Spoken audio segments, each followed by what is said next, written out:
एक गुरु, दो शिष्य और धर्म की सबसे बड़ी परीक्षा। क्या आप निर्णय ले पाएंगे कौन सही था? प्राचीन काल में भारतवर्ष की पुण्य भूमि पर अनेक समृद्ध और शक्तिशाली राज्य थे। उन्हीं में से एक था मालवागढ़। यह राज्य अपनी सुंदरता और वैभव के लिए प्रसिद्ध था, परंतु उसके राजा इंद्रसेन अपने क्रोध और घमंड के लिए कुख्यात थे। उनका स्वभाव कठोर और अभिमानी था। उनके दरबार में ऐसे कई चाटुकार दरबारी थे जो राजा की झूठी प्रशंसा में लगे रहते थे। वे राजा के हर कार्य को दिव्य घोषित करते और उनकी प्रशंसा में अतिशयोक्ति कर उन्हें देवताओं के समकक्ष स्थापित करते। एक दिन राजा इंद्रसेन अपने सिंहासन पर बैठे थे। एक दरबारी बोला, महाराज, आपकी कीर्ति मालवागढ़ की सीमाओं से बाहर निकलकर दूर दूर तक फैल चुकी है। देवता भी आपके तेज से कांपते हैं। दूसरा दरबारी बोला, महाराज, आपकी महानता के आगे जंगल के हिंसक जानवर भी सिर झुकाते हैं। ये सब सुनकर राजा इंद्रसेन के भीतर घमंड की लहर दौड़ गई। वे बोले, हम किसी भगवान को नहीं मानते। हम स्वयं ही इस धरती के ईश्वर हैं। ऐसा कोई कार्य नहीं जो हम नहीं कर सकते। उसी समय महल के एक कोने में रानी पद्मावती भगवान विष्णु की पूजा में लीन थी। जब राजा ने उन्हें पूजा करते देखा तो क्रोध में भरकर पूजा कक्ष में पहुंच गए और बोले, हमारे होते हुए तुम किसी और की पूजा कैसे कर सकती हो?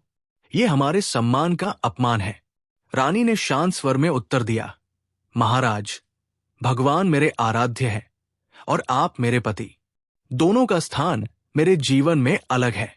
मैंने विवाह के समय आपसे वचन लिया था कि आप मुझे पूजा से नहीं रोकेंगे। राजा थोड़ा शांत हुए, परंतु भीतर ही भीतर उनकी अहंता आहत हुई। उन्होंने कहा, तुम हर बार उस वचन की आड़ लेकर मुझे नरम बना देती हो। न जाने क्यों वो वचन दे बैठा था। राजा इंद्रसेन को कुत्तों से विशेष लगाव था। उन्होंने अनेक नस्लों के कुत्ते पाल रखे थे और उनके लिए विशेष सेवक नियुक्त थे। उनके पूर्वजों से चली आ रही ये परंपरा थी। साथ ही राज्य में एक राजकवि सोमदत्त भी नियुक्त थे, जिनका कार्य राजकीय घटनाओं को संकलित करना था। राजकवि ने राजा इंद्रसेन के बारे में लिखा, मालवागढ़ के राजा इंद्रसेन क्रोधी और घमंडी है। उन्हें चाटुकारिता प्रिय है और वे ईश्वर को नहीं मानते। चापलूसों के प्रभाव से राज्य को हानि हो रही है। राजा का पुत्र सूर्यकेतु भी विलासप्रिय था। वह दिन रात भोग और मदिरा में डूबा रहता था। एक दिन राजा इंद्रसेन शिकार पर गए। दिन भर निर्दोष पशुओं का संहार किया। लौटते समय वर्षा शुरू हो गई और वे भीग कर महल लौटे। उनका रथ पूरी तरह भीग गया। चमड़े की गद्दियां, चाबुक और घोड़ों की लगाम सब भीग चुके थे। रथ रथखाने में रख दिया गया। रात्रि में कुछ आवारा कुत्ते टूटी नाली से रथखाने में घुस आए और गीली चमड़े की वस्तुएं चबा गए। सुबह जब सेवकों ने यह देखा तो भयभीत होकर राजा को सूचना दी। राजा इंद्रसेन क्रोध से तमतमा उठे और बोले, इतनी हिम्मत की आवारा कुत्ते हमारे रथ को नुकसान पहुंचाएं। तुरंत सैनिकों को आदेश दो कि इन कुत्तों को खोजकर सजा दी जाए। राजा इंद्रसेन ने जब यह सुना कि सोमदत्त के पास कोई उपाय है तो उन्होंने तुरंत रुचि दिखाई और बोले, सोमदत्त, यदि तुम्हारे पास कोई तरीका है जिससे सच्चाई सामने आ सके तो तुरंत बताओ। यदि तुम सही निकले तो मैं तुम्हें पुरस्कृत करूंगा, लेकिन यदि ये केवल एक भ्रम निकला तो इसका परिणाम भी भुगतना होगा। सोमदत्त ने बिना विचलित हुए कहा, महाराज, एक सरल उपाय है। हम रथखाने में वही गीला चमड़ा फिर से रखवाते हैं जो कुत्तों को आकर्षित करता है। फिर हम सभी कुत्तों को, चाहे वे आपके पालतू हों या बाहर के, अलग अलग परिक्षेत्रों में रखकर उन पर नजर रखते हैं। जिस समूह के कुत्ते उस चमड़े की ओर आकर्षित होंगे वही दोषी होंगे। इससे सच्चाई स्वतः ही सामने आ जाएगी। राजा ने कुछ क्षण सोचा और फिर गंभीर स्वर में कहा, ठीक है, यही करेंगे। मैं सत्य जानना चाहता हूं, चाहे वह जितना भी अप्रिय क्यों न हो। अगले ही दिन, जैसा सोमदत्त ने सुझाव दिया था, रथखाने में दोबारा उसी प्रकार का भीगा चमड़ा रखा गया और महल के पालतू कुत्तों को एक सुरक्षित परिक्षेत्र में छोड़ दिया गया। उधर जंगल से कुछ बाहर के कुत्तों को भी पकड़कर एक अन्य सुरक्षित क्षेत्र में रखा गया। रात होते ही गुप्त रूप से दोनों पर निगरानी रखी गई। भोर होने से पहले सभी लोग ये देखकर दंग रह गए कि महल के पालतू कुत्तों में से 2 कुत्ते रथखाने की ओर पहुंच गए थे और वही चमड़ा चबा रहे थे, जबकि बाहर के कुत्ते पूरी रात शांत बैठे रहे। ये देखकर राजा इंद्रसेन का चेहरा शर्म से झुक गया। क्रोध में आंखें लाल हो चुकी थी, लेकिन अब वो गुस्से से नहीं, पछतावे से जल रही थी। राजा ने गंभीर स्वर में कहा, मैंने अंधे क्रोध में कितनी बड़ी भूल कर दी। निर्दोषों की हत्या का दोषी मैं स्वयं हूं। सोमदत्त ने आगे बढ़कर कहा, महाराज, ये सत्य जानना ही पहला कदम है। आगे का मार्ग आप पर निर्भर करता है। राजा ने उसी समय सिपाहियों को आदेश दिया कि अब से कोई भी कुत्ता मारा नहीं जाएगा। जो निर्दोष कुत्ते बचे हैं उन्हें सुरक्षित स्थानों पर भेजा जाए और उनका पालन किया जाए। दोषी पालतू कुत्तों को उचित दंड दिया जाए और महल की व्यवस्था में बदलाव लाया जाए ताकि आगे कोई अन्याय न हो। रानी पद्मावती, जो ये सब दूर से देख रही थी, उनकी आंखों में भी संतोष की चमक थी। उन्होंने प्रार्थना की ओर देखकर कहा, हे प्रभु, आपने राजा को न्याय का मार्ग दिखाया, इसके लिए कोटि कोटि धन्यवाद। वही राजकवि सोमदत्त ने अपने ग्रंथ में लिखा, एक राजा वही होता है जो अपने अहंकार से नहीं, अपने विवेक और न्याय से राज करता है, और एक सच्चा धर्म वो है जिसमें सभी जीवों के प्रति करुणा हो, चाहे वे बोल सके या नहीं। राजा इंद्रसेन के आदेश पर सभी पालतू कुत्तों को राजसभा में लाया गया। वे सभी सुंदर, स्वस्थ और पूरी देखभाल पाए हुए प्रतीत हो रहे थे। जैसे ही वे पहुंचे, राजकवि सोमदत्त ने राजा से अनुरोध किया, महाराज, कृपा कर कुछ दूध और मट्ठा मंगवाएं। मैं एक छोटा सा परीक्षण करूंगा जिससे सत्य सामने आ जाएगा। राजा ने तुरंत सेवकों को आदेश दिया और थोड़ी ही देर में दूध और मट्ठा लाकर मिश्रित किया गया।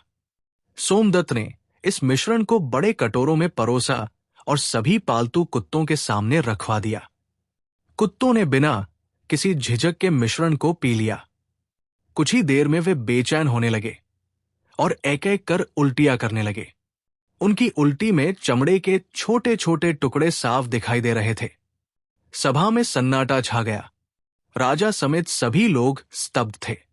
तब सोमदत्त ने गंभीर स्वर में कहा, महाराज, यही है वे असली दोषी। यही वे कुत्ते हैं जिन्होंने आपके रथ का विनाश किया। लेकिन दंड उनके हिस्से में आया जो निरीह, बेबस और निर्दोष थे। एक राजा का धर्म है कि वो पहले जांच करे, फिर दंड दे। न्याय अंधा नहीं होना चाहिए, वो विवेक से जुड़ा होना चाहिए। राजा इंद्रसेन की आंखें झुक गई। वे लज्जित स्वर में बोले, सोमदत्त, आज तुमने हमारी आंखें खोल दी। हमने अपने अंधे क्रोध में अन्याय किया और निर्दोषों की बलि दी। अब हम इस अन्याय को तुरंत रोकते हैं।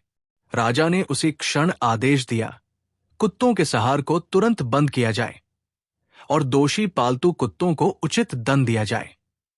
अगले दिन पूरी राजसभा में राजा ने सोमदत्त की नीतिपूर्ण बुद्धिमत्ता और न्यायप्रियता की खुले मंच पर प्रशंसा की।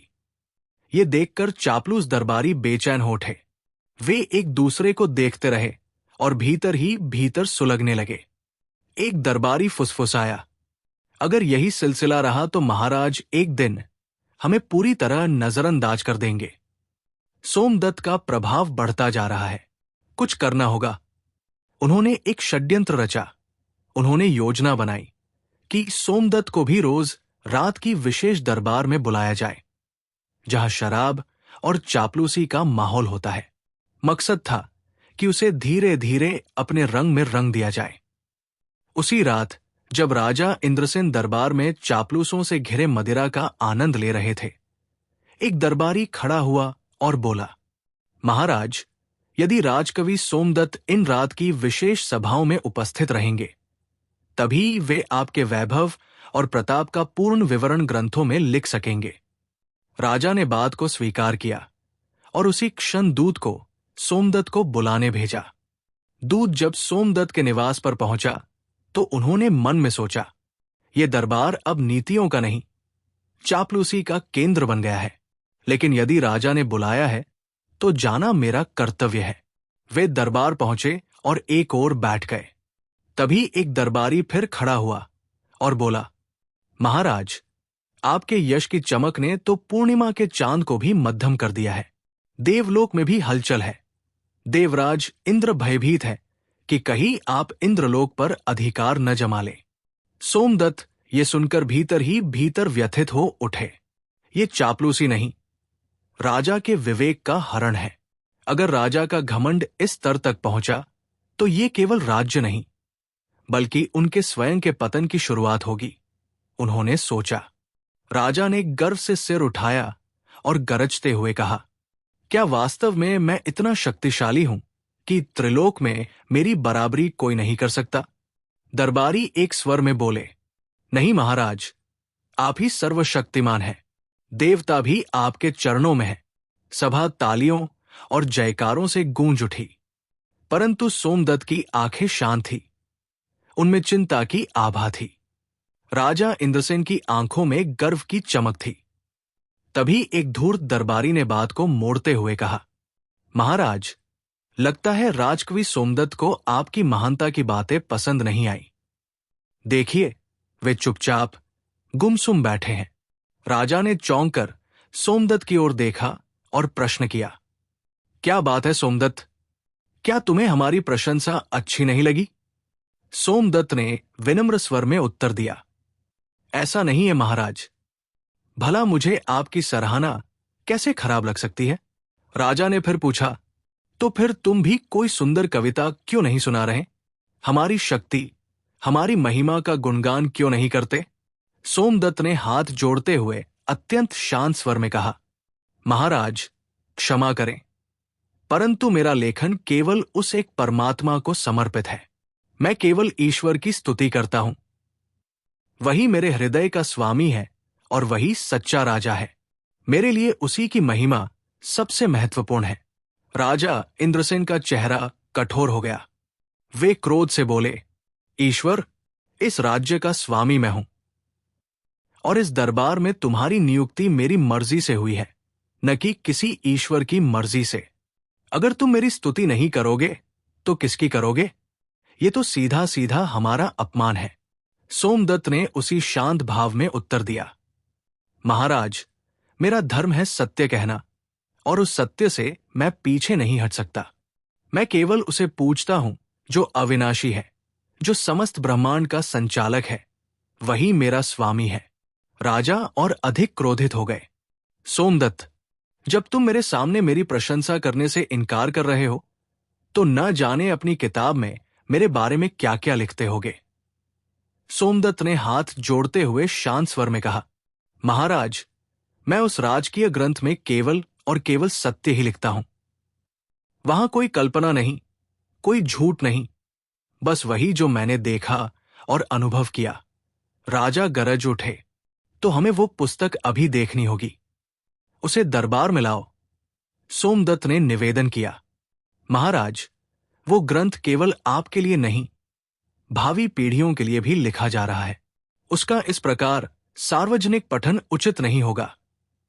राजा ने गुस्से में आदेश दिया, सेवक, जाकर सोमदत्त की वो पुस्तक महल से तुरंत ले आओ। सेवक दौड़ा और कुछ ही देर में वो ग्रंथ लेकर आया। राजा ने उसे खोला और पढ़ना शुरू किया। उसमें लिखा था, मालवागढ़ का तत्कालीन राजा इंद्रसेन घमंडी, क्रोधी और चापलूसी का प्रेमी है। वो नास्तिक है और उसे कुत्तों से विशेष प्रेम है। उसके शासनकाल में राज्य का हित नहीं, अहित हो रहा है। ये पढ़ते ही राजा आग बूला हो उठे। सोमदत्त, तुम्हारी ये हिम्मत? तुमने हमारे विरुद्ध ऐसे वाक्य लिखे हैं? सोमदत्त ने शांत स्वर में कहा, महाराज, जो देखा वही लिखा, न तो कुछ जोड़ा न ही घटाया। राजा चिल्लाए, तुम्हें 1 माह का समय दिया जाता है। इस दौरान तुम हमारी महिमा पर एक भव्य महाकाव्य लिखो। अगर तुम असफल रहे तो ठीक 1 महीने बाद तुम्हें इस दरबार में फांसी पर चढ़ा दिया जाएगा। सभा स्तब्ध थी।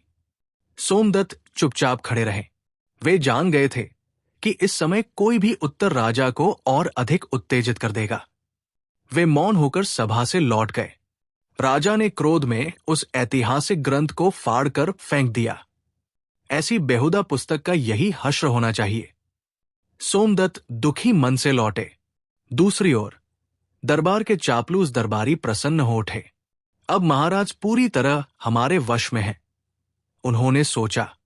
अगली सुबह जब सूर्य की पहली किरण महल पर पड़ी, रानी पद्मावती स्वयं राजकवि सोमदत्त के निवास पर पहुंची।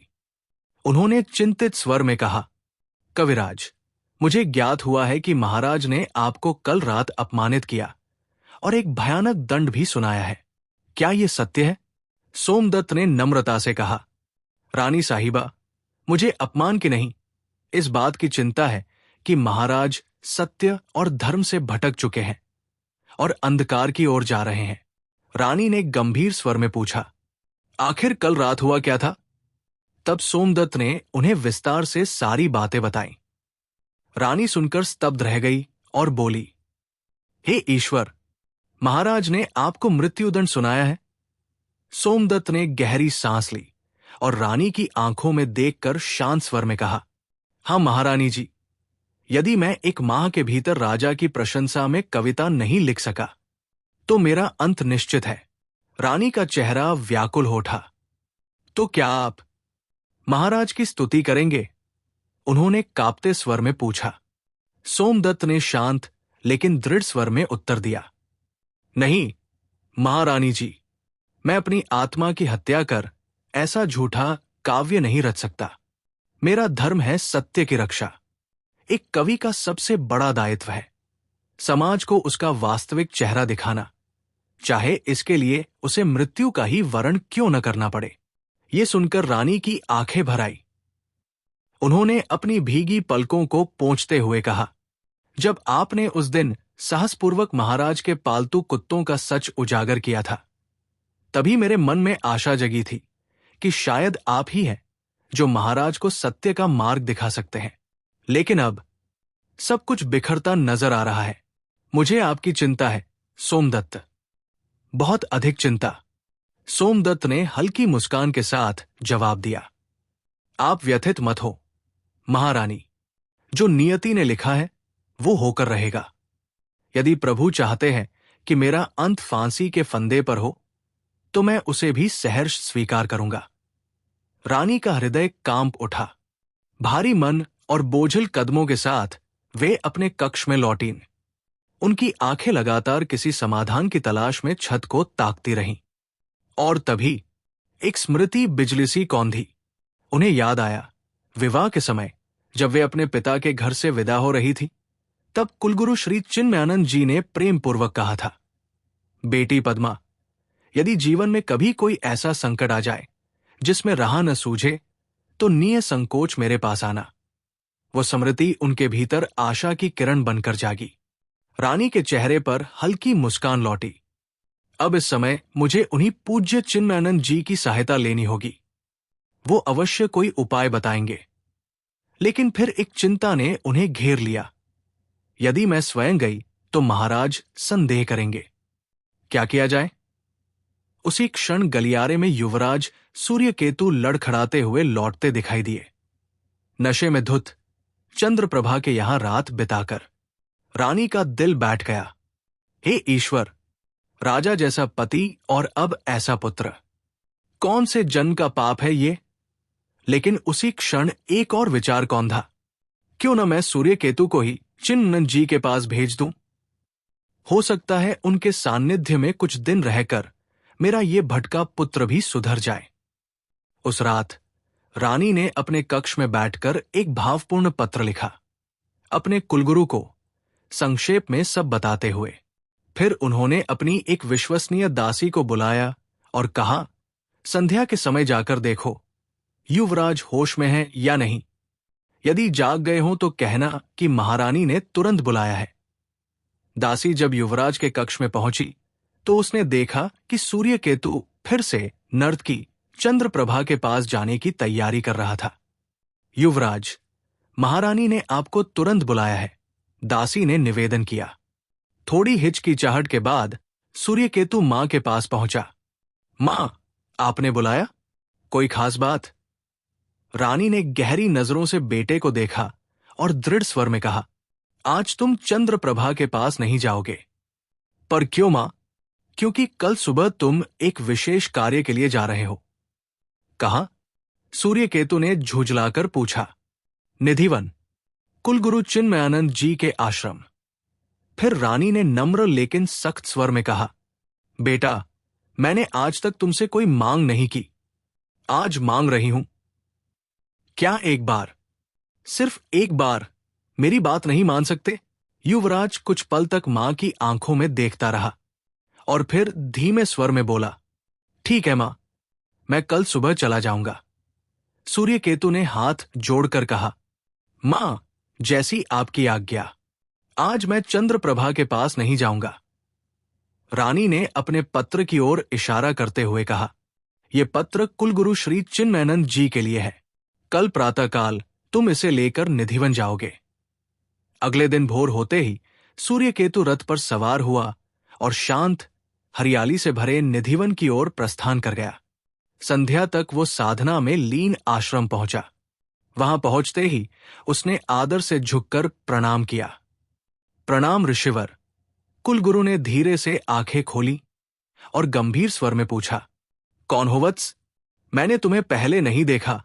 युवराज बोला, मैं सूर्यकेतु हूं, मालवागढ़ की महारानी पद्मावती का पुत्र। कुलगुरु के चेहरे पर हल्की मुस्कान फैल गई। ओह, तो तुम पद्मा के पुत्र हो। आओ बेटा, तुम्हारा स्वागत है। सूर्यकेतु ने आगे बढ़कर वो पत्र उन्हें सौंप दिया। कुलगुरु ने उसे ध्यानपूर्वक पढ़ा। पत्र में लिखा था, श्रद्धेय कुलगुरु को सादर प्रणाम। मैं अपने पुत्र सूर्यकेतु को आपके पास भेज रही हूं। वो नर्तकी और मदिरा के मोह में फंसा हुआ है। कृपया उसे सत्य का मार्ग दिखाएं। साथ ही मेरी एक गहरी समस्या है जिसे पत्र में नहीं लिख सकती। कृपा कर अपने योग बल से जाने और मुझे उचित उपाय सुझाएं। आपकी शिष्य पद्मावती। पत्र पढ़कर ऋषि बोले, बेटा, तुम्हारी मां चाहती है कि तुम कुछ समय हमारे आश्रम में रहो। यह तुम्हारे जीवन के लिए अत्यंत कल्याणकारी सिद्ध होगा। सूर्यकेतु थोड़ी देर चुप रहा, फिर बोला, ऋषिवर, यदि मां की इच्छा है तो मैं एक माह तक यही रहूंगा। कुलगुरु ने प्रसन्न होकर कहा, अति उत्तम। अब रात्रि हो चली है, तुम इस कुटिया में विश्राम करो। सूर्यकेतु जैसे ही विश्राम करने गया, ऋषि उसके पास एक कटोरी लेकर आए और बोले, बेटा, हमारे आश्रम में मदिरा तो नहीं मिलेगी, पर यह प्रभु का चरणामृत है, इसे पी लो। ये तुम्हारी थकान भी हर लेगा और मन को भी शुद्ध करेगा। सूर्यकेतु ने श्रद्धा से वो चरणामृत ग्रहण किया। जैसे ही वो पीकर लेटा, उसके भीतर एक अद्भुत शांति उतर आई। वर्षों बाद ऐसी गहरी और सुकून भरी नींद उसे मिली। उधर ऋषिवर ध्यान की मुद्रा में बैठ गए। उन्होंने संकल्प लिया, हे प्रभु, मुझे वो पीड़ा बताइए जो रानी ने पत्र में नहीं लिखी। मुझे जानना है मालवागढ़ में क्या चल रहा है। रात भर ध्यान करने के पश्चात प्रभात में उन्होंने आंखें खोली और गहराई से बोले, ओह, ये तो घोर अन्याय है। राजा इंद्रसेन ने सत्यवादी कवि सोमदत्त को झूठा स्तुति काव्य लिखने को विवश किया है, अन्यथा उसे मृत्युदंड मिलेगा। रानी चाहती है कि मैं कोई उपाय करूं, और ये कार्य मैं सूर्यकेतु के माध्यम से करूंगा। ये मेरा संकल्प है। उन्होंने सूर्यकेतु को जगाया। उठो बेटा, प्रभात हो चुका है। सूर्यकेतु आंखें मलते हुए बोला, ऋषिवर, आपने उस चरणामृत में क्या मिलाया था? वर्षों बाद मैं इतनी शांत नींद सो पाया। कुलगुरु मुस्कुराए, बेटा, मदिरा तामसिक होती है, मन को विषैला बनाती है, लेकिन चरणामृत सात्विक है, आत्मा को पावन करता है। उस दिन कुलगुरु ने एक विशेष हवन का आयोजन किया। सूर्यकेतु को अपने पास बैठाया और मंत्रों से आहुतियां दिलवाते हुए बोले, ये अग्नि तुम्हारे भीतर छिपे संस्कारों को फिर से जागृत करेगी। हवन पूर्ण होते ही सूर्यकेतु ने भावुक होकर झुककर उनके चरण स्पर्श किए।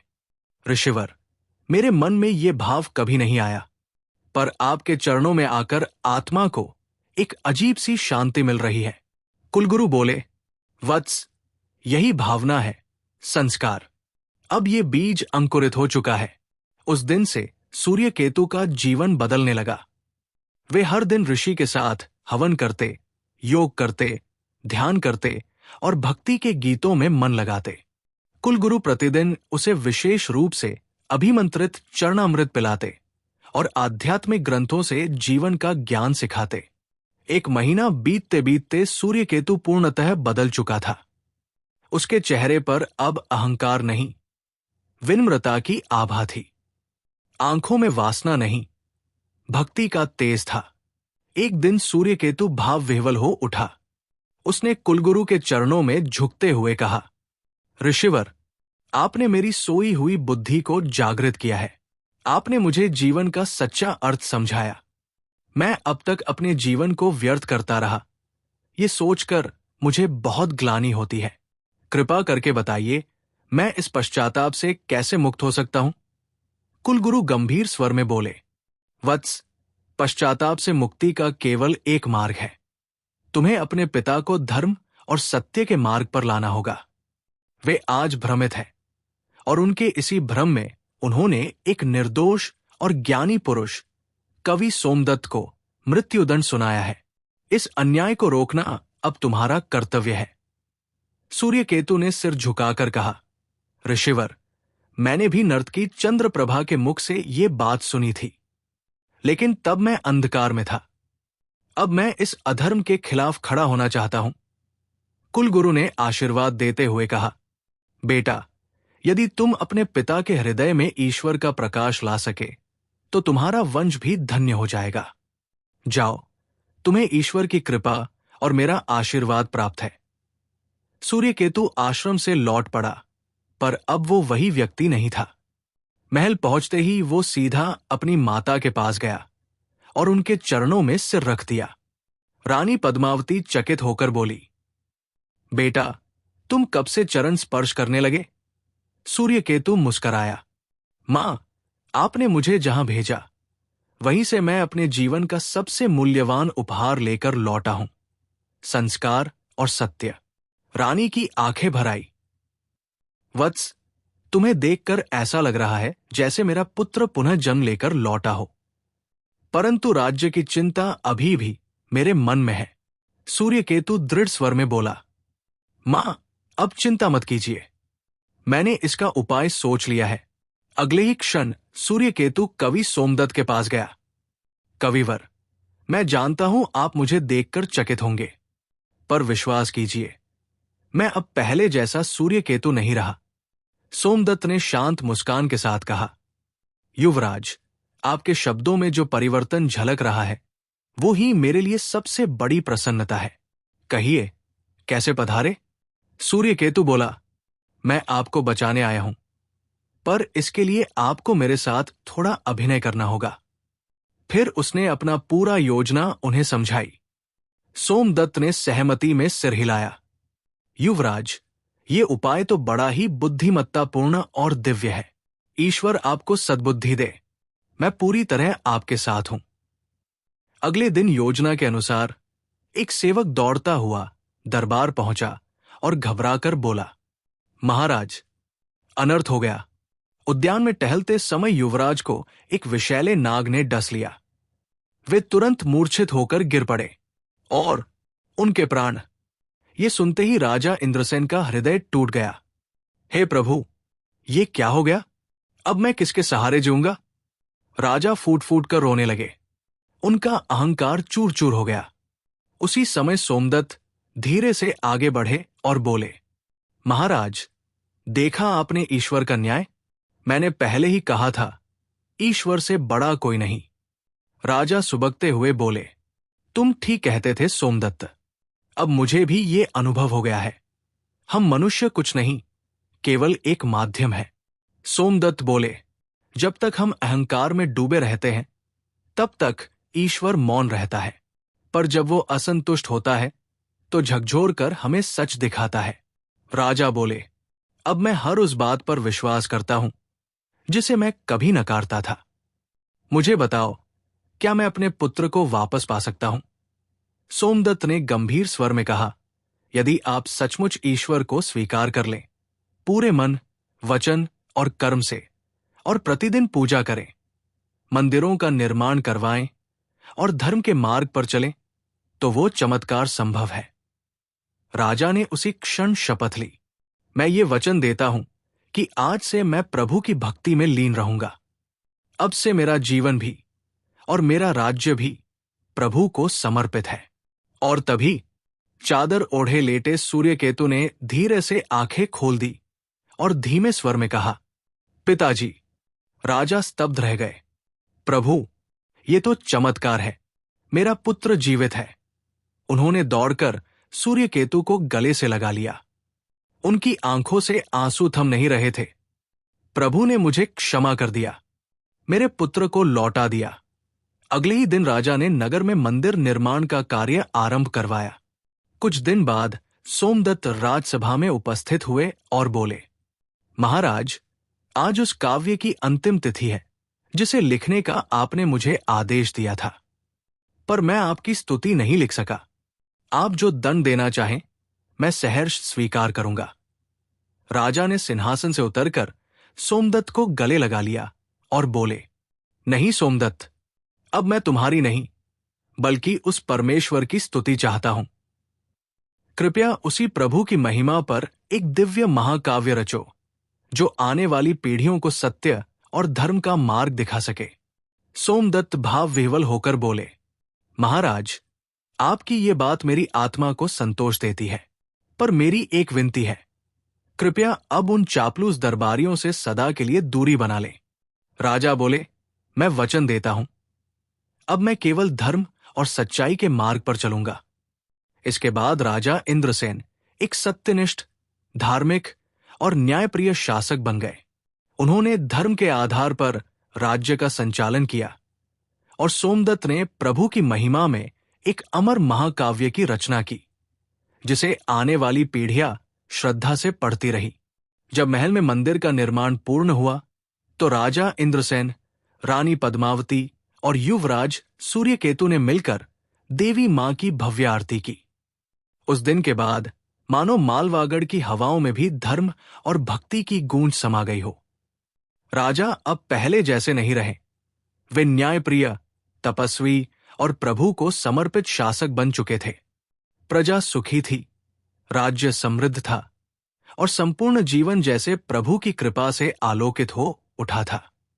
पर बंधुओं, कथा यही समाप्त नहीं होती। अब हम जानेंगे उस अंतिम शाप के बारे में जो मरते हुए शकुनी ने स्वयं भगवान श्री कृष्ण को दिया था। जब धर्म और अधर्म के बीच का महासंग्राम, महाभारत युद्ध अपने अंतिम चरण में था, जब कुरुक्षेत्र की पावन भूमि पर असंख्य योद्धाओं का रक्त बह चुका था, जब कौरवों की सेना लगभग नष्ट हो चुकी थी और पांडव विजय के द्वार पर खड़े थे, तब रणभूमि में एक घायल, टूटा हुआ परंतु भीतर से अभी भी धधकता हुआ व्यक्ति पड़ा था। गांधार नरेश शकुनी, वो जिसके दावों ने सभ्यताओं को डस लिया था, वो जिसके षड्यंत्रों ने विनाश को जन्म दिया था, अब स्वयं मृत्यु की दहली पर खड़ा था। उसकी आंखों में मृत्यु से अधिक जलती हुई एक पीड़ा थी, एक अधूरी आग जो अब शब्दों का रूप लेकर बाहर फूटने को आतुर थी। उसी क्षण उसके पास आए योगेश्वर श्री कृष्ण, शांत, स्थिर और मौन। शकुनी ने उन्हें देखा और फिर वो मौन टूट गया। उसकी टूटी, कांपती लेकिन ज्वालामुखी सी वाणी गूंजी, हे कृष्ण, क्या यही धर्म है? क्या यही तुम्हारा न्याय है? तुम जिसे विष्णु का अवतार कहते हैं, क्या ये युद्ध तुम्हारे ही कारण नहीं हुआ? शकुनी का शरीर क्षतविक्षत था, पर उसकी आत्मा अब भी जल रही थी। वो बोला, तुमने अर्जुन को गीता का ज्ञान दिया, पर क्या कभी दुर्योधन को भी धर्म का उपदेश देने की कोशिश की? तुमने द्रौपदी की लाज के लिए चीर बढ़ाया, पर द्यूत सभा की पहली चाल को क्यों नहीं रोका? क्यों मेरे षड्यंत्रों को तुमने समय रहते नष्ट नहीं किया? क्यों मेरी बहन का अपमान सहन किया गया? शकुनी का स्वर करुण नहीं, ज्वलंत था। वो आज एक उत्तर चाहता था, उस कृष्ण से जो सदा साक्षी बने रहते हैं। क्या ये सब तुम्हारी योजना का भाग नहीं था? कृष्ण, आज मेरा वंश समाप्त हो गया। दुर्योधन, दुशासन, कर्ण, सब समाप्त। और अब मैंने जो विष बोया उसका फल आज मैंने पा लिया। पर अब, हे माधव, मैं तुम्हें शाप देता हूं। वो कांपते स्वर में बोला, जिस प्रकार मेरे सामने मेरे कुल का विनाश हुआ, उसी प्रकार एक दिन तुम भी देखोगे, जब तुम्हारा यदुवंश अपने ही हाथों से समाप्त हो जाएगा। तुम्हारे पुत्र, भाई और स्वजन एक दूसरे के रक्त से भूमि को रंग देंगे, और तुम, हे कृष्ण, केवल मौन साक्षी बनकर देखते रह जाओगे। उसके शब्द आकाश को चीरते हुए निकले। श्री कृष्ण तब भी मौन रहे। उनकी आंखों में करुणा थी, न क्रोध, न प्रतिवाद। वे जानते थे, ये शाप नहीं, समय की भविष्यवाणी है, क्योंकि समय का चक्र किसी को नहीं छोड़ता, न अवतार को, न अधर्मी को। और फिर वो दिन भी आया, महाभारत युद्ध के वर्षों बाद, जब यदुवंश ऐश्वर्य, गर्व और भोग में डूब गया, जब धर्म का स्थान केवल अहंकार ने ले लिया, तब एक छोटे से वाद विवाद ने एक महाविनाश को जन्म दिया। यदुवंशी राजकुमारों ने नशे और क्रोध में एक दूसरे पर गदा उठा दी। एक भाई ने दूसरे का वध किया, पुत्र ने पिता का रक्त बहाया, माताएं चीखती रहीं, और श्री कृष्ण शकुनी के शाप की तरह मौन साक्षी बने देखते रहे। फिर एक दिन एक सामान्य शिकारी का तीर उनके पांव में लग गया, और उन्होंने धरती पर अपना अंतिम क्षण बिताया, एक निर्वासित योगी की भांति। बंधु, ये कथा केवल एक श्राप की नहीं, ये कर्मों के दर्पण की कथा है। ये सिद्ध करती है कि कोई भी अपराजेय नहीं, कोई भी श्राप से परे नहीं, और कोई भी न्याय के ऊपर नहीं। शकुनी मर गया, पर उसकी पीड़ा, उसकी चेतावनी इतिहास में अमर हो गई। परंतु उसकी वाणी आज भी काल के गर्भ में गूंजती है। शकुनी की अंतिम सांसों से निकली वो आवाज, वो कोई सामान्य प्रलाप नहीं था, वो एक चेतावनी थी, एक शाप था, एक ऐसी भविष्यवाणी जो समय के साँचे में ढलकर स्वयं ईश्वर के अवतार श्री कृष्ण के जीवन में भी सत्य बनकर उतर गई। उसकी आत्मा चीत्कार कर कह उठी, हे कृष्ण, मैंने सब कुछ खो दिया, अब तुम्हारी बारी है। तुम भी एक दिन अकेले रह जाओगे, केवल एक साक्षी बनकर। बंधु, ये केवल एक श्राप नहीं था, ये काल की अटल घोषणा थी। ये सिद्ध करता है कि चाहे कोई कितना भी बलवान हो, ज्ञानी हो, या स्वयं विष्णु का अवतार ही क्यों न हो, कर्मों का फल उसे अवश्य भोगना पड़ता है। शकुनी का शरीर रणभूमि में समाप्त हो गया, पर उसकी चेतावनी अमर हो गई, जैसे वज्रघोष जो समय की दीवारों पर आज भी सुनाई देता है। और फिर वो दिन भी आया जब श्री कृष्ण, जिनकी आंखों ने धर्म की स्थापना की, जिनके अधरों से गीता के श्लोक बहते थे, उनकी ही आंखों के सामने यदुवंश टूटने लगा। भाई ने भाई का वध किया, पुत्र ने पिता पर गदा चलाई, माताएं छाती पीटकर विलाप करने लगी, और द्वारका की नगरी स्वयं समुद्र में समा गई। कृष्ण केवल मौन साक्षी बने देख रहे थे। ये वही शाप था जो कभी एक टूटी हुई आत्मा, गांधार नरेश शकुनी, अपने अंतिम क्षणों में दे गया था। श्री कृष्ण का दिव्य संदेश, हे अर्जुन, तू युद्ध कर, क्योंकि ये तेरा धर्म है। धर्म से विमुख होकर जीना मृत्यु से भी बड़ा पाप है। भगवान श्री कृष्ण की वाणी केवल उपदेश नहीं थी, वो एक जीवन दर्शन था। उन्होंने कहा, जो अपने मन को वश में कर लेता है, वो संसार के सुख दुख, लाभ हानि, जय पराजय से परे हो जाता है। कर्तव्य त्यागना आत्मा को अंधकार में ले जाता है।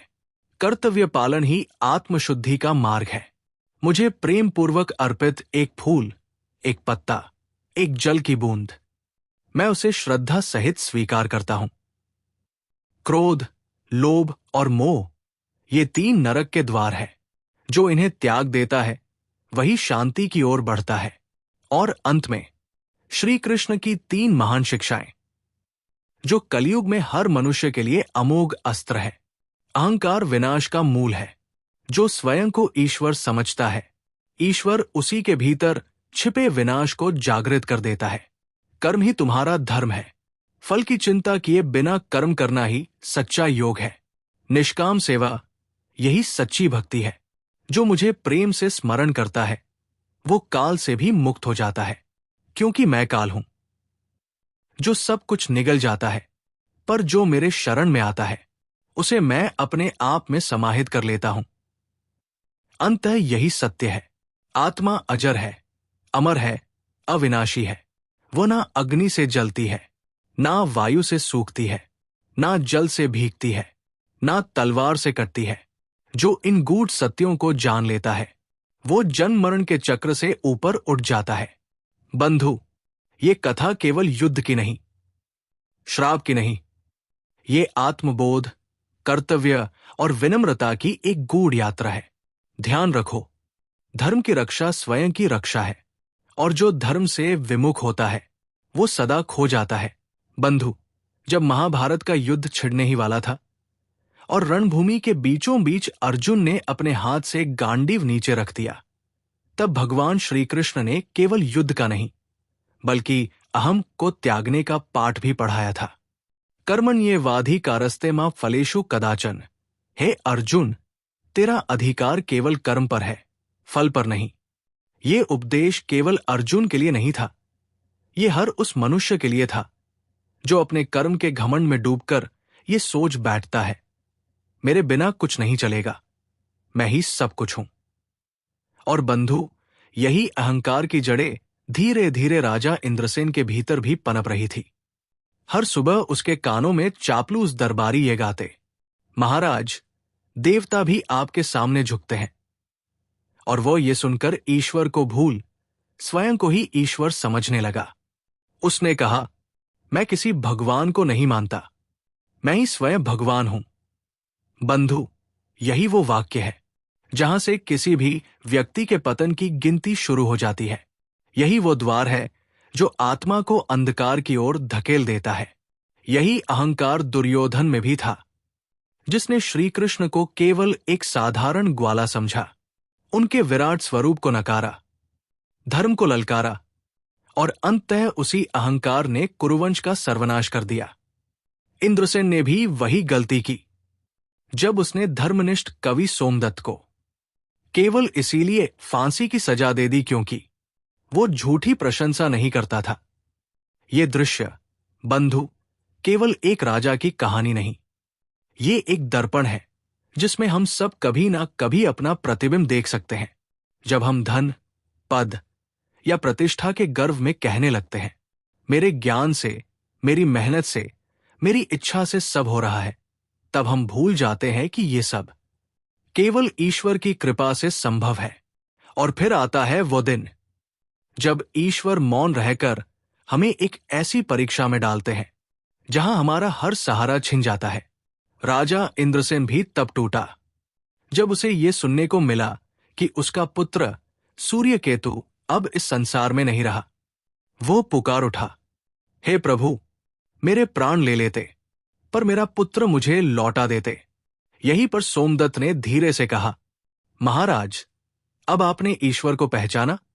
श्री कृष्ण का गीता उपदेश पुनः गूंजा, अहंकारम बलन दर्पं काम क्रोधं च संश्रिताय मामात्म परदेहेषु प्रद्विषन् तोभ्य सुएकाय। जो व्यक्ति अहंकार, बल, घमंड, काम और क्रोध में लिप्त होता है वो अंततः ईश्वर और उसके भक्तों की निंदा करता है और नाश को प्राप्त होता है। बंधु, ये केवल एक श्लोक नहीं, ये चेतावनी है कि मैं को ईश्वर की जगह मत बैठने दो। जिस दिन तुम कहने लगो मैं ही सब कुछ हूं, उसी दिन से तुम्हारा पतन आरंभ हो चुका होता है। और फिर आता है सूर्यकेतु, वो राजपुत्र जो कभी भोग, मदिरा और नर्तकी के मोह में डूबा था। आज वही धर्म की अग्नि में तपकर अपने पिता इंद्रसेन को ईश्वर के चरणों तक ले आया। आज भी हमारे भीतर एक इंद्रसेन सोया है जो स्वयं को सर्वशक्तिमान मानता है। एक सोमदत्त है जो सत्य बोलता है पर सुना नहीं जाता। और एक सूर्यकेतु है जो धर्म की चिंगारी बनकर हमें विवेक की ओर मोड़ सकता है। श्री कृष्ण की दूसरी शिक्षा, सच्चे गुरु का सान्निध्य ही आत्मा को जागृत करता है। जब तक हम ज्ञान के छायादार वृक्ष के नीचे नहीं बैठते, हमारे अंतःकरण का अंधकार नहीं मिटता। जिस तरह अर्जुन मोह में डगमगाया और श्री कृष्ण से कहा, मैं भ्रमित हो गया हूं, कृपया मुझे बताइए कि मेरा धर्म क्या है, उसी तरह सूर्यकेतु भी अपने जीवन का बिखरा अर्थ लेकर कुलगुरु चिन्मयानंद जी के चरणों में पहुंचा। वो राजपुत्र वहां राज नहीं, स्वयं को खोजने गया था। गुरु का सान्निध्य क्या देता है? मदिरा की जगह चरणामृत, रात्रि जागरण की जगह ध्यान, वासना के नृत्य की जगह अग्नि में आहुति, झूठी प्रशंसा की जगह तपस्वी सत्य। जब सूर्यकेतु ने आहुति डाली तो वो केवल लकड़ी नहीं थी, वो उसके पुराने अहंकार का विसर्जन था। जब उसने गंगा में स्नान किया तो वो केवल शरीर नहीं, आत्मा की धूल धो रहा था। बंधु, यही वो क्षण होता है जब कोई राजकुमार, राजा नहीं, शिष्य बनता है। आज का यथार्थ, आज जब हम बच्चे मोबाइल से धर्म समझने लगे हैं, जब सोशल मीडिया हमारे गुरु बन गए हैं, तब ये कथा हमें स्मरण कराती है, वास्तविक जागरण तभी होता है जब हम गुरु के आगे झुकते हैं। ज्ञान तब पूर्ण होता है जब उसमें विनम्रता, श्रद्धा और सेवा का स्पर्श होता है। हम बहुत कुछ जानते हैं पर समझते नहीं, और समझ तभी आती है जब हृदय किसी सच्चे गुरु के सान्निध्य में बैठता है। अंतिम पंक्तियां। बंधु, श्री कृष्ण की पहली शिक्षा थी, अहंकार को छोड़ो वरना अहंकार तुम्हें छोड़ देगा। और दूसरी, सच्चे गुरु के बिना आत्मा अंधकार में भटकती है। ये शिक्षाएं आज भी हर उस व्यक्ति के लिए अमर है जो जीवन के भ्रम से मोक्ष की ओर बढ़ना चाहता है। बंधु, आज के युग में हम डिग्रियों, भाषणों और तर्कों से भरे हुए हैं, पर भीतर से शून्य है, क्योंकि हमने गुरु नहीं चुना, हमने केवल गूगल चुना है। श्री कृष्ण ने स्पष्ट कहा था, गुरु के बिना ज्ञान अंधकार के समान है। और यही शिक्षा चिन्मयानंद जी ने राजकुमार सूर्यकेतु की आत्मा में उतार दी। सिर्फ 1 माह, और वो राजपुत्र जो पहले मोह, मदिरा और विलास में डूबा था, अब धर्म का दीपक बन चुका था। जब वो मालवगढ़ लौटा तो उसके पगों में गुरूर नहीं, गुरु का आशीर्वाद था। जब उसने मां के चरण छुए तो वो केवल एक बेटे की विनम्रता नहीं थी, बल्कि वो उस आत्मा का पुनर्जागरण था जिसने अब प्रभु की सेवा को अपना जीवन बना लिया था। श्री कृष्ण की दूसरी कालजयी शिक्षा, सच्चे गुरु के बिना साधना नहीं, केवल सांसें हैं। जब तक मनुष्य ज्ञान की छाया में नहीं बैठता, वो अपने अंदर के अंधकार में भटकता रहता है। सूर्यकेतु ने जब गुरु चिन्मयानंद के चरणों में स्थान लिया तो उसके जीवन की दिशा बदल गई। वो अब एक राजा नहीं, धर्म का रथी बन चुका था। और अब बात करते हैं श्री कृष्ण की तीसरी शिक्षा। जो धर्म की रक्षा करता है, ईश्वर उसकी रक्षा करते हैं। बंधु, जब झूठ का बोलबाला होता है, जब अधर्म गर्व से सिर उठाता है, जब चापलूसी, झूठ और अन्याय सिंहासन पर बैठते हैं, तब लगता है कि सत्य पराजित हो गया है। लेकिन तभी कहीं न कहीं एक दीपक जल उठता है जो कहता है, धर्म अब भी जीवित है। यही दीपक था राजकवि सोमदत्त, जिसने सत्य बोला जब सारे दरबार मौन थे, जिसने प्रभु की स्तुति की जब राजा स्वयं को भगवान मान बैठा था, जिसने कहा, मैं झूठी प्रशंसा की कविता नहीं लिखूंगा, चाहे उसकी सजा फांसी ही क्यों न हो। बंधु, महाभारत की सभा में भी जब द्रौपदी का चिरहरण हुआ तो सभी वीर, गुरु और धर्माचार्य मौन रहे। लेकिन द्रौपदी ने पुकारा, हे गोविंद, हे माधव और श्री कृष्ण, जो मीलों दूर थे, एक पुकार पर वस्त्र बनकर उपस्थित हुए। यही शिक्षा श्री कृष्ण ने दी थी। धर्मो रक्षति रक्षिता, जो धर्म की रक्षा करता है, धर्म उसकी रक्षा करता है। सोमदत्त ने भी वही किया। जब राजा इंद्रसेन ने उसे आदेश दिया कि 1 महीने में उसकी प्रशंसा में कविता लिखी जाए, तो वो केवल एक काव्य नहीं था, बल्कि एक संत के आत्मसम्मान की अग्नि परीक्षा थी।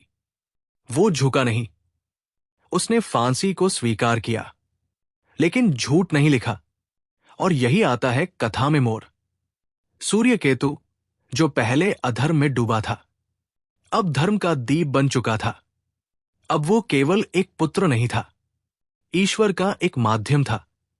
जैसे श्री कृष्ण ने अर्जुन को धर्म स्थापना के लिए चुना, वैसे ही सूर्य केतु भी अब पिता के अहंकार को तोड़ने चला। और देखिए परिणाम। वही राजा जो कभी मंदिरों को तोड़ना चाहता था, अब मंदिर निर्माण की प्रतिज्ञा लेता है। वही राजा जो कभी कहता था मैं ही ईश्वर हूं, अब कहता है, हे प्रभु, मैं आपकी शरण में हूं।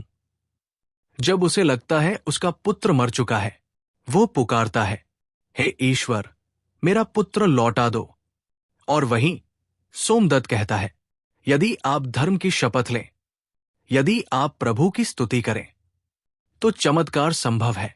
राजा वचन देता है और उसी क्षण सूर्यकेतु जीवित लौट आता है। बंधु, ये कोई चमत्कार नहीं था, ये था धर्म की साक्षात विजय। ये वही क्षण था जैसे भीष्म पितामह धनुष पर लेटे हुए श्री कृष्ण से कहते हैं, अब मैं समझ गया हूं धर्म क्या है। और यही श्री कृष्ण की तीसरी शिक्षा है। जब तुम धर्म के पक्ष में खड़े होते हो, तो तुम अकेले नहीं होते, स्वयं श्री कृष्ण तुम्हारे साथ खड़े होते हैं। जैसे अर्जुन के साथ खड़े रहे, जैसे द्रौपदी की पुकार पर आए, जैसे युधिष्ठिर को सत्य से हटने नहीं दिया, वैसे ही सोमदत्त और सूर्यकेतु के साथ भी ईश्वर खड़े हुए। और बंधु, यही है महाभारत का सार। ये केवल युद्ध की कथा नहीं, ये हर युग में घटने वाला धर्म और अधर्म का अदृश्य संग्राम है। आज भी जब आपको कोई कहे, सत्य बोलने से क्या होगा, तुम अकेले क्या कर लोगे, तो स्मरण रखना, सोमदत्त भी अकेला था, पर सत्य के साथ था। और जहां सत्य होता है, वहां श्री कृष्ण स्वयं उपस्थित होते हैं।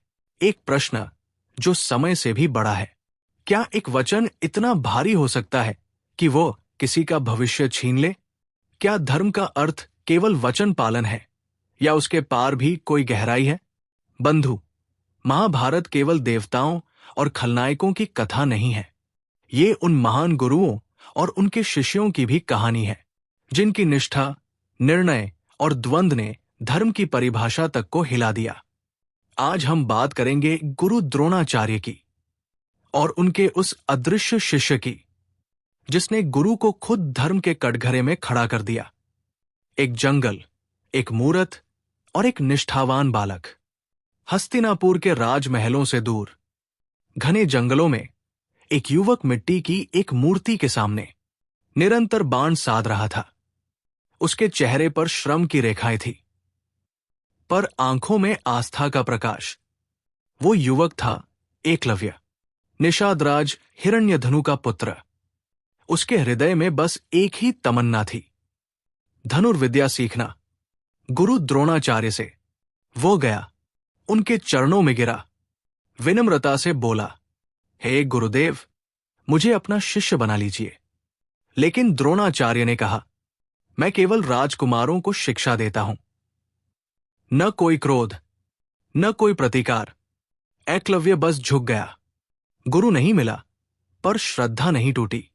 वो लौटा, पर भीतर से टूटकर नहीं, बल्कि श्रद्धा से और मजबूत होकर। उसने एक मिट्टी की गुरु द्रोणाचार्य की मूर्ति बनाई, उसे ऊंचे स्थान पर स्थापित किया और उसे ही अपना साक्षात गुरु मान लिया। हर दिन वो उसी मूर्ति को प्रणाम करता, ध्यान लगाता और बिना रुके, बिना थके अभ्यास करता। उसकी मेहनत रंग लाई।